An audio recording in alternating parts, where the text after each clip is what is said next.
But maybe he'll be in the live stream. Maybe. Yeah, we'll see. Oh, we're live. Excellent. We're back live. Okay. So, brand new schedule for the third time this year.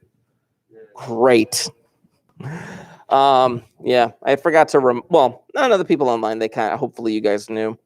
But anyway, if you're live with us now, please leave a comment in the chat. I can see the three of you who have left a comment so far. That'd be great. Let me run down how today is going to work. Number one, I have to go over the lunch procedures with you guys because I am going to be responsible for you guys on B days going down to lunch. I'll talk about those details. I apologize for those that are online. These procedures don't apply to you, but we'll talk about that. Then number two, I want to talk about that Enigma cipher number 3, I believe it was. The one I left the comment about. Okay, no one's confirming or denying. Yeah. Okay, good. I want to talk about that because I talked to Liston this morning, and once again, Liston's leading us down a path of lies. But I will talk about that. I will talk about that. I'm really glad I left the comment in there. It was, well, Shirley had emailed me about it, and I put that comment in there after trying it a few times, and I'm like, huh. So anyway, when did I leave that comment? On Friday? Yeah, I left it on Friday. So hopefully you didn't spend all weekend working on that rail fence. I just forgot about it. All right. It wasn't a rail fence. It wasn't? No. I'll explain. Then I want to show you a video from one of my favorite YouTube channels called Numberphile. Yeah, you ever do Numberphile? Cool. Numberphile's a great channel. And he actually, in the video, he talks about the Enigma machine. And he actually has not a replica, but an original Enigma machine from World War II. Well, it wasn't his. It was on loan so that he could use it in the video. Yeah, exactly. Exactly. Then, we do have more time because of the schedule. We do have this quote-unquote intervention period, but this intervention period is mainly meant for a couple things. I mean, yes, it's mainly meant for core classes. Like, for example, in my Algebra 2 class, the intervention period is supposed to be like, well, we have a pre-assessment until we can gauge where people are on the standard. And What is Mark? Keep the secret. What does that mean? He also doesn't know which test I cheated on. He's going to check my schedule. yeah, I can check your schedule. Do you not know I can do that? No, I just said. I can tell you. He's backtracking. You can tell me. I can tell you. I can tell you. Hold on, I'm gonna find a schedule. Algebra 2 with Miss South? Yeah. Right next to it. Right next to it. In fact, you're a math teacher. Where's his respect?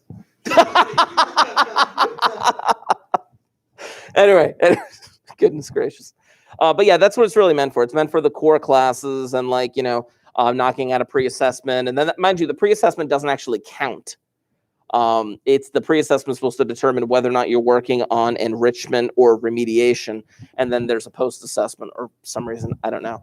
I think it's a load of garbage personally, but it's exactly what we are told to do. But you guys are in an elective class, so we can use this time whichever way I feel fit. So we're going to be doing this remediation period in one of two ways, but I will talk more about that when we actually get there. So first things first, I have to talk to you about this first, the lunch period.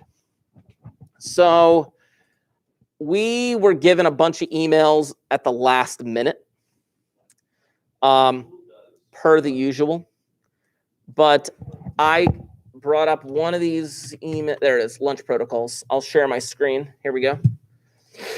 So again, for those of you that are online, I apologize. I have to go over this with them, even though it doesn't apply to you people online, only because obviously I'm not bringing you to lunch, but I have to go over it with them. So good morning, everyone. Below is further information regarding lunches and how they'll be structured. First of all, lunches will take place between period 2 and 3. You knew that. They will be 40 minutes long and they will be grab and go. Period 2 teachers will be required to escort their students to their assigned lunch locations.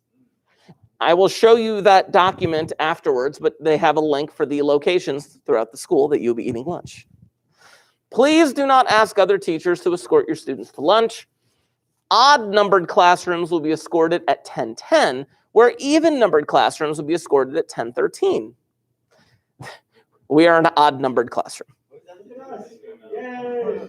We get 3 minutes early. Yeah, exactly.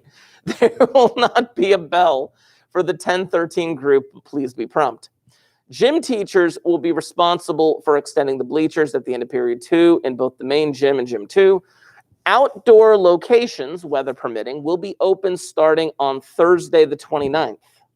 I know. Please see the above link for locations, which we will. When we do go outdoors, the group will be divided into 2, half indoor, half outdoor. I showed this in my first period class, and somebody asked me an amazing question. Mr. Markey, by what criteria will they be splitting up the students? I have no stinking clue. Will we get to choose? Will it be a lottery system? No idea. Who the heck knows? No, this is going to get worse or better, depending on your opinion. Duty personnel will also be divided for supervision at that point.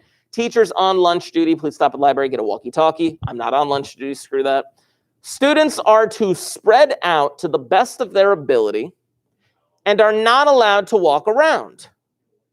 When they are done eating, their mask needs to go back on. Students are not allowed to line up at the door at the end and will instead be dismissed. They are responsible for cleaning up after themselves. The only bathrooms open during lunch duty are going to be an E-hall and the cafeteria bathroom. The concession stand bathrooms will be open when students are at the football field. Yeah, the football field is one of the outdoor locations. That's true. Yeah, you can't walk around.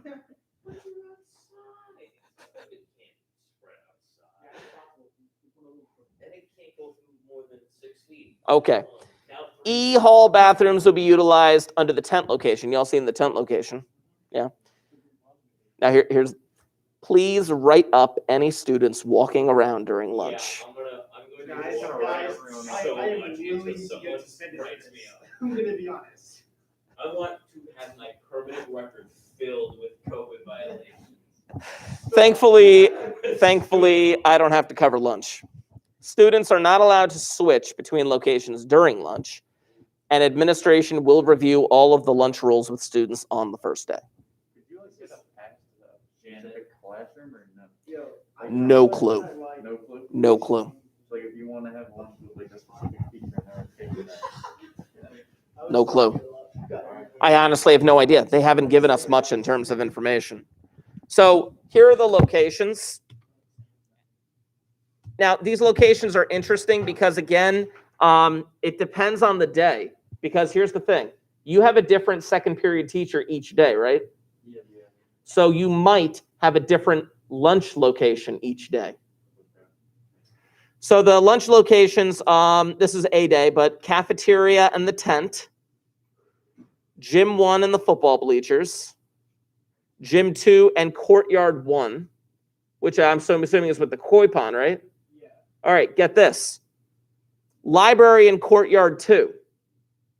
What is courtyard 2? Oh, it's that square over there. Here's the thing. It's a rectangle, first of all. Okay. I'm specific, yo. But they had picnic tables there last week. They removed them all. Wait, what? Why? Why did they get rid of them? We watched Jake. Yeah, we watched them for a while. And then why did they take them down? They took them all out. Why? I don't know. Makes sense. They said they were for like 10 Why is this school of bureaucracy and why does it suck so much? So this is specifically for you guys now. For today, you guys are going to the library. I'll take out a book and not read it. Yeah. So you guys are going to the library for lunch today at 10:10. I will have to escort you directly there and then pass you on to the next teacher. So is that like only like our class in there? It's gonna be like elementary. Only these classes are in there. Yeah. And we have to spread out? How is that gonna work in the library? No clue. Right. There's gonna be, if everyone shows up, there's gonna be 99 kids in there. You know, I was kind of hoping they would make it grabbing to lunch. I was hoping. Yeah. Praying is that maybe a real lunch. So question. Now I'm not gonna do this for everybody, but for A Day, name your second period teacher on an A Day. Who? Oh, there it is. So on A Days, you would be going to the cafeteria or the tent. I got celery. No. Oh, wait, sounds right there. Oh, you two not?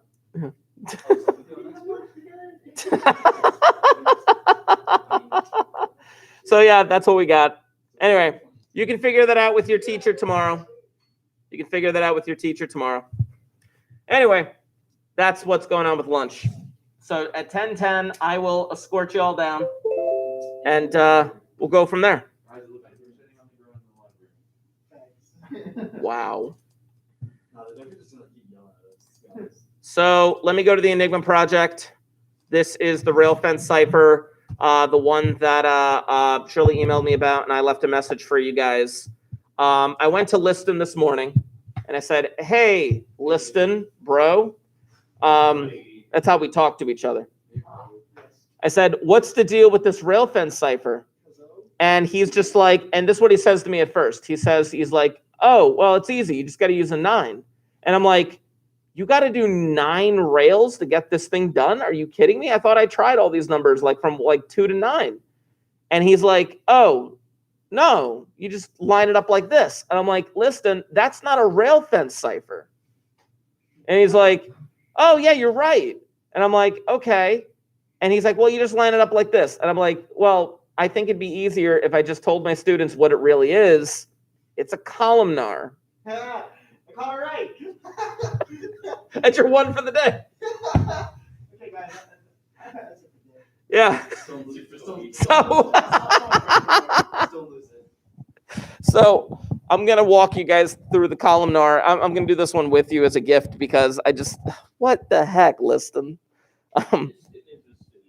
I know. So I wanted to walk you through the columnar. Now, and I'm like, "Dude, then what's the deal with all of this?" He's like, "Oh, it's a typo." I'm like, "This is a giant typo. Quite a couple typos. It's quite a lot of typos." Like, what the heck, dude? It was a little mistake. Autocorrect. Yeah. So anyway, the thing that he pointed out, the thing that he said to focus on, if this were actually labeled as a columnar, he would say something like this. He's like, there are 3, 6, 9, 13, 16, 20, 24, 26, 30, 33, 36, 39, 42. There's 45 letters. He said it's a columnar with 45 letters. Well, 3 goes into it, but so does 9, and so does 5. And so does 15, and so does 1. I guarantee you it's not a 1. But he said it was a 9, so I'm actually going to set this up. Now, I didn't actually do this before today, so I'm hoping that this works. He said it was going to be a 9, so if it's wrong, I'm going to blame him again. But 1, 2, 3, 4, 5, 6, 7, 8, 9, and then 1, 2, 3, 4, 5. That should do it. 45 letters. Like I said, he said it was a columnar, and I'm trusting Liston on this one. Yeah, if it's not 9, then I think it might work as 5. But he told me it was 9, so let's give it a shot here. So with columnar, they don't have a keyword for this. But let's just see what happens here. I may have to try this. Yeah, I can already tell this is not going to work. Yeah, that's not going to work. Let's try it with the other way around. Let's try it with the 9x5. I think that one might work because I think I saw something. Because he told me what the first word was. He told me what the first word was. So let's get there. 1, 2, 3, 4, 5. 1, 2, 3, 4, 5, 6, 7, 8, 9. That should do it right there.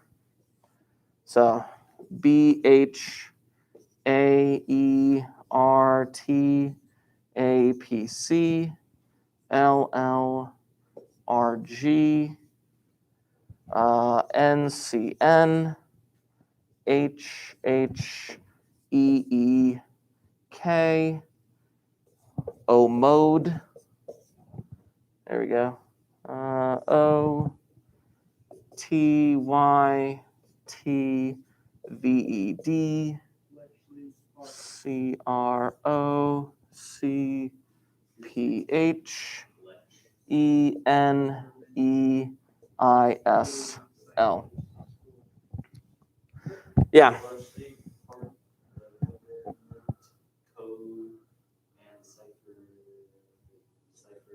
Yeah. So I'm going to leave that for you guys to write down because obviously you're still going to be submitting Enigma 3. You're still going to be submitting Enigma 3 to me. So I'll leave that up there on the board for a little bit. Obviously, for those of you in the chat, you can still see it right there. So when he told me 9, he was referring to the number of rows, but I'm sorry, it's a columnar, which means the key should have been 5 columns. But that's what he said to me. Yeah. I think we did something like this earlier in the year, didn't we? Yeah. But I don't know. It's just one of those things where I'm just like, listen, just don't give me wrong information. No. I'm a little bitter at him because in fantasy baseball, he and I are the only 2 undefeated teams. So far, we're only 3 weeks in. So yeah. Well, we're both 3-0. Yeah, both 3-0. Who am I playing this week? I think I'm playing Brebner this week. I gotta double check that. No, Brebner knows what he's talking about.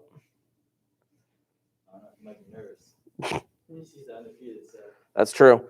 Yeah, I'm going up against Brebner this week. Where's Brebner at? Brebner he's 1-2. 2-game losing streak. All right, we'll see what happens. Anyway. Well, you know what they say about these fantasy sports? It's all luck. There's no skill involved. It's all luck. Not necessarily. I've been playing fantasy football in a league with my brother-in-law for the past 15 years, right? 15 years. And in those 15 years, myself and 2 other guys have won like 10 championships between the 3 of us. Just saying. If the same 3 guys are winning most of the championships, that does say something. Yeah. I don't know what it says. Yeah, exactly. So anyway, Bletchley Park, the government code and cipher school. That was the plain text, just so you know. But I wanted to make sure I did that with you because, yeah, it was like, I tried it with Railfence. I mean, I like I said, Shirley emailed me, but I tried it with Railfence, and I tried it like 17 different ways with Railfence, and like alternating like certain things and changing starting positions and starting from different corners, and it did not work. And I'm like, all right, fine, I'll figure it out on Monday. And so I talked to Liston, and he gave me the answer. Because anyway, back to this. I know, right? So you do have the rest of those due tomorrow. I believe the due time tomorrow is 7:30 in the morning. So make sure that you are jumping on that and getting that done. That would be fantastic. Okay. I want to talk about the Enigma machine today. Now, the Enigma machine does use a lot of the stuff that we've talked about in the past. And it does use a certain form of modular arithmetic, although it's kind of built into the machine, even though you don't see it. There is a certain level of modular arithmetic. So I'm going to take a small break from modular, because I know we've been working with modular like nonstop for about 2 weeks or something like that. I'm going to take a small break from that. I wanted to show you stuff on the Enigma machine, because you probably have heard a bit about it. But this guy's going to talk about the inner workings and the mathematics behind it. Boop. And, oh, I have it saved in here. It's in my playlist. There it is. Cryptology. Enigma machine. Even before I graduated Oh, from sorry, it's commercial. that day. If you didn't. This is such an inspiring story because it shows how mathematicians can save lives. We're talking about one of the most famous cipher machines of all time. It's a code machine called the Enigma machine, used by Nazi Germany in World War II to send secret coded messages. And we've got one over here. This is not a copy. This is not a replica. This is an original Enigma machine actually used in World War II. This was made in 1936. It's an army Enigma machine. Let's see how it works. So this belongs to a man called Simon Singh. He's an author. He writes popular science books, and he lends it to the University of Cambridge, where I work. This was found in a French field, I was told, by an American cryptographer after the war, and he took it home. So I guess he took it home as this souvenir. Yoink, that's mine. The guy who found it died about 12 years ago, and when he died, that's when Simon Singh bought the machine. We're going to send a message. Now, we were talking about what to send before, so we send number file. Let's turn this into Enigma code. So I'm going to type in N to begin with. And if you can see there, the letter Y lights up. So N becomes Y, your code lights up. Let's write that down. Let's do the next letter, U. U becomes T. Let's do M. And I've got H this time. B. And E is W. Notice here, we had Y turn up twice, and they turned up for two different letters. So N became Y, then later on, E became Y. That's unusual. The other unusual thing you may notice is that the two E's in number file have turned into two different letters. So here E became Y, but the second E became W. Now this is why the Germans thought they had an unbreakable code. Old-fashioned codes in the past, pen and paper codes that they used to use, if you had the same letter, it would become the same letter in the code. Enigma is different. Probably each time you did it, you would get a completely different code. Now, if we can break this code, and by we, I mean the Polish, the British, and the Americans, if we can break this code in World War II, we'll be able to read those German secret messages, which is what we did. So let me show you how this machine works. Let me open up the machine. So we have three things here at the top. These things are called rotors. And inside those rotors, try and imagine lots of wiring. And it's all crisscrossed wiring as well. Now, if I press a letter, have a look what happens. The rotors move. When this rotor does a full turn, it will kick the next rotor one place. And then the right-hand rotor keeps going. Eventually, the middle rotor does a full turn, and it will kick the left-hand rotor one place. So a fast rotor, a middle rotor, and a slow rotor. Imagine it like it's hands on a clock, like you've got a minute hand and an hour hand and a second hand. That's the idea. Brilliant machine though this is, all it is really, it's just a circuit. Here is a battery. You can see that's a modern battery in there. We've converted this. And this battery is connected to a bulb, and it lights up. It's the most simple thing you can make. A battery and a bulb, the bulb lights up, and that's all it is. The clever bit is the wires of the circuit are inside the rotors. So when the wires turn, the battery will connect to a different bulb. Let's try and see that happen. So I'm going to turn the wires, and the battery connects to this bulb. Do it again. I'm going to turn the wires, and the battery connects to this bulb. Changes. Do it again. Turn the wires, and the battery connects to this bulb. And that's why it changes each time, because it has moving parts inside. But otherwise, it's just a simple circuit. I think we need to know how to decode. This would be no good if we can't decode our message. So let's do that. Right. First of all, we're going to take our code here. We need to know what the setting was. Now, if you notice in the little windows, we have three numbers. It's like a combination lock, like a bike lock. Now, I took a note of what those three numbers were. those three numbers, when we started writing number file, were 13, 9, and 21. So the idea is you would type in your message and you would get a code. The machine itself doesn't transmit, so you would have to write that code on a piece of paper. So that piece of paper would be given to the radio operator, who would then transmit the message by radio by Morse code. That would travel miles away. So now imagine a second German officer, maybe on a ship somewhere in the ocean. Now he's tuning into that radio signal. He can hear the code, it's coming in, and he writes it down.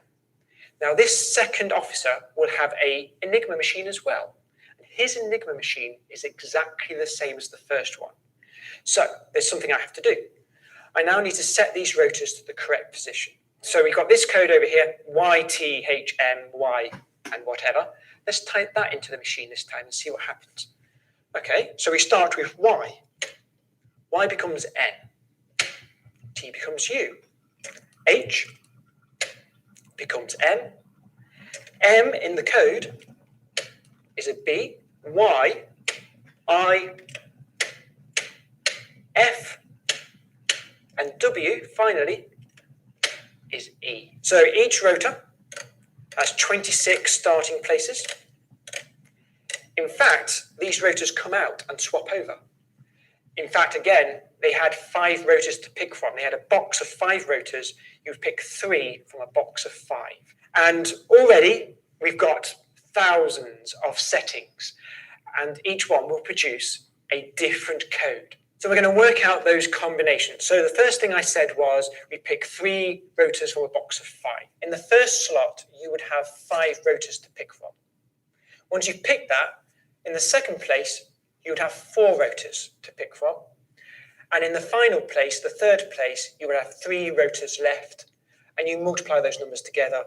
So it's 5 times 4 times 3. So there are 60 ways that you can put in 3 rotors from a choice of 5.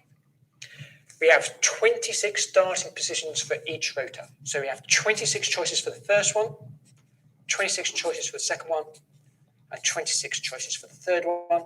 And if you do that, you get 26 cubed, which is 17,576. It gets worse because the military, the Army, Air Force, Navy, had something extra.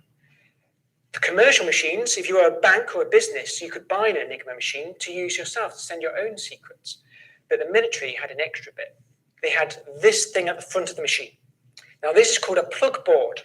And what it is, it's like an old-fashioned telephone switchboard, like an old patch board. We have 10 of these wires. And each of these wires connect 2 letters into a pair. So in this case, you might see the letter Q is going to connect with the letter E. Now you make 10 of those pairs. 2 letters in a pair will swap over. So if Q is connected to E, then Q and E would swap over. That's an extra level of scrambling only available to the military. Now this had the most number of combinations. Now this calculation is going to be the hardest calculation, but we can do it. So there are 26 letters in the alphabet. How many ways to arrange 26 letters? Well, it's 26 times 25 times 24, all the way down to 1. That's 26 factorial, but we don't want every combination of 26 letters. We only want to make 10 pairs. So that means there are 6 letters left over, which we don't care about. Because we don't care about them, that means we're allowed to divide. And we're going to divide by 6 factorial. Now there are 10 pairs. We don't care what order those 10 pairs are in. Because we don't care about it, we can divide by 10 factorial. And the last thing to divide by, 2 letters in a pair, well, if I swap them over, that would still be the same pair. If I had A and B, that's the same as B and A. That's still the same pair. So I can divide by 2. And I do that for each pair. There's 10 pairs. So I'm going to divide by 2 10 times, which is 2 to the power 10. And that is how many ways that you can connect 20 letters into 10 pairs on the front of the machine. How big is that number? Shall we do that? 150 trillion. 738 billion, 274 million, 937,250. 50. So the total, 158 quintillion, 962 quadrillion, 555 trillion, 217 billion, 826,360,000 flat. That is the total number of ways that you can set the Enigma machine. This would be an army Enigma machine around about 1939. You were telling me that the Germans would send each other messages like number file or Yeah, they did that all the time. Yeah. or send the U-boat to this position or whatever. But how were they telling each other their plug settings and their starting rotor numbers? So this is very important. So these two people who are miles apart need to have the same setting. Now the setting was written down for you on a piece of paper. What they would have is a sheet of paper like that, and it would be a big sheet of paper for each day of the month. So it was a monthly sheet. For each day of the month, it told you how to set the machine for that day. If you didn't have this sheet of paper, you wouldn't know what the setting was that you had to use for that day. A nice little story, the Navy would write these code books in soluble ink. So if you get sunk, if you get caught, if you throw the code book into water, that's how you keep the secret. It sounds to me that all you need is an Enigma machine and a copy of that book, and you know everything they're saying. You would do. So if you had the machine and you had that code sheet, you would be able to decode all the messages. Fantastic, great. But we had the machine, and once we've had the machine, we can pull it apart and find out how it works. Great. But it was getting those code sheets. That was difficult. They were monthly. They would change every month. If you did capture them, which we did occasionally, you could use it until it runs out. But without a code sheet, you would have to break the code, and you would have to do that with mathematics. What was the key? What was wrong with Enigma? What was its weakness? Let's have a look at what the flaw is in the Enigma machine. So the Germans thought it was unbreakable, but there is a flaw. If I press a letter K. Yeah, and he goes into that, which is kind of an extra thing. I want to send you guys a link. If you are on the computer right now, I'm going to be putting a link into the Google Classroom stream. There we go. Cryptology. Boom. I want you to open up this link. I want you to open up this link and go to this website. This website gives you a small idea as to the inner workings of the Enigma machine. It is one of the more complicated things that has ever been designed in the history of codemaking.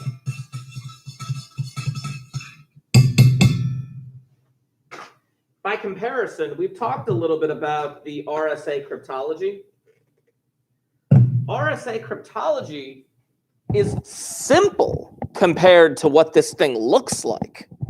RSA cryptology, like I said, I once saw a guy with a T-shirt with the source code of it on there. It's like you can fit the source code for RSA cryptology on a T-shirt that you could read easily. But look at this thing. Now, you can mess around with this any way you want, but I'm just going to show you a couple examples right here. Obviously, you do have the labels right there. There's the plug board on the outer portion. There are the three rotors, and there was actually a reflector. The guy didn't talk about the reflector at the end. The reflector was specifically so that he typed in number file and he got a cipher code. But then if he reset the rotors and then typed in the cipher code, it would spit out number file. The reflector allowed him to do that. So let's see here. I can change this. Why don't you get rid of those labels? If we could change this to any which rotor we want. Like, look, if I change these rotors, that's the inner rotor changing right there. To the inner rotor. I'll keep it on 1, 2, and 3. I could have up to a couple different reflectors, and you can see when you change the reflector, it kind of messes around. And it says ABHK. Now, if you notice, when I have AB in there, and HK. Notice the plug board on the outer end. I type in AB, and you can see AB has been switched. That's the plug board that the military was given. And HK, you can't see the H right now. I got to scroll down a little bit, but the H and K are actually flipped as well. So you can type in whatever letter pairs you want. I'm not going to change anything per se right now. I just want to see what it actually does. But then we can encrypt a certain word, and they have input hello world, and we can encrypt it. Watch what happens when I encrypt this thing. Now you can see the rotors changing. See the rotors changing, and you can see the letters and the path that they take. The path that the letter H takes to go through the 3 rotors, the reflector, and then get to the letter W. And you can see in the output, the letter W pops up. You can change the speed. I'll change the speed to this, make it a little bit more palatable. But you can see the path that a letter takes in terms of encipherment. And in order to decipher this, you would just have to follow the path backwards. But this is how insanely complicated Enigma was. They basically took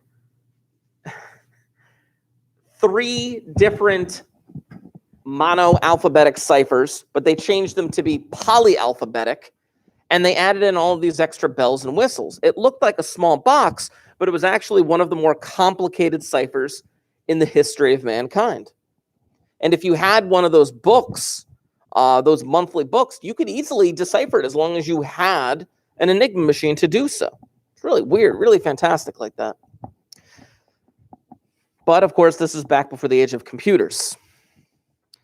If we had a computer and you knew everything about the Enigma machine, you could program it in. You could actually decipher what that Enigma thing was doing. It's just that we didn't have computers back then. But hopefully you know the story of Alan Turing and the fact that what Alan Turing designed during World War II was the basis for the world's first computer. Yeah. But I'm just saying that, like, did you say a type of genius? What type of genius? Or you say he was a genius? No, I said he's a genius. Oh, yeah, he was a genius. Very tragic story. I tell you what happened to Alan Turing? I didn't? Cool. Alan Turing, brilliant mathematician, brilliant cryptographer, engineer, everything in between. They made the movie about him, Imitation Game, which I'm going to talk about in a few minutes. Played by Benedict Cumberbatch. Amazing. He wasn't allowed to share any of his discoveries after World War II because they were classified by the British government. And the British government was always very weary of Alan Turing because it actually came out during the 1950s that he was gay. And in England in the 1950s, being gay was illegal. And he ended up being arrested as a result of that. He died young, and it was just an absolute, like, such a brilliant mind, you know. But you know, they referenced that a tiny bit, I guess, in the movie The Imitation Game. But I don't know. It's one of the more, like, just absolute frustrating things about the history of the world. But you know, so I can change this stuff around. Give me a letter pair. Couple letter pairs. CX. Oh, do I do it capital? Yeah, there it is, capital. And you can see C and X are actually now switched on the outer rim. Give me another one. PO, and you can see that they're switched right there as well. Give me one more. GQ, and they're switched. Now I'm going to do hello world again. I'm just switching a few things around. So I switch those things around. Same rotor positions. I just want to see the comparison between hello world from the original settings. WLAD BBMTBZ. Let's see what happens. I can only have 2 options for that. I can either do B or C. I mean, obviously, let's just switch it around and see what happens. Reflector. And you can see all the changing on the inner circle and stuff like that. Does this thing load up on your guys' computers? Nice, yeah. And then encrypt. And then you can see the path that this thing takes to be able to encrypt every letter.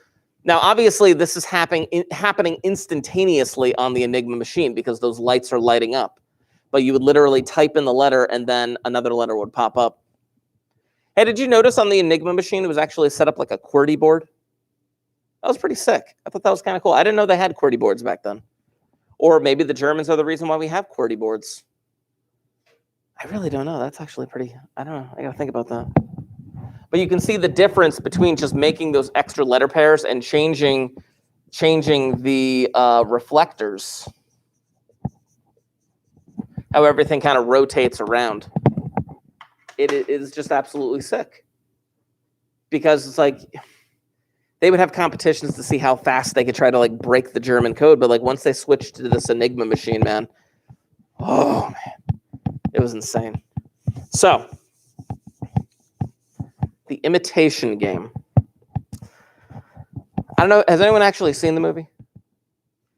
No? All right. Let me turn this light on. I think Josh passed out. There he is. Why are you asleep? It's almost lunchtime. Why are you asleep, Jack? That's true.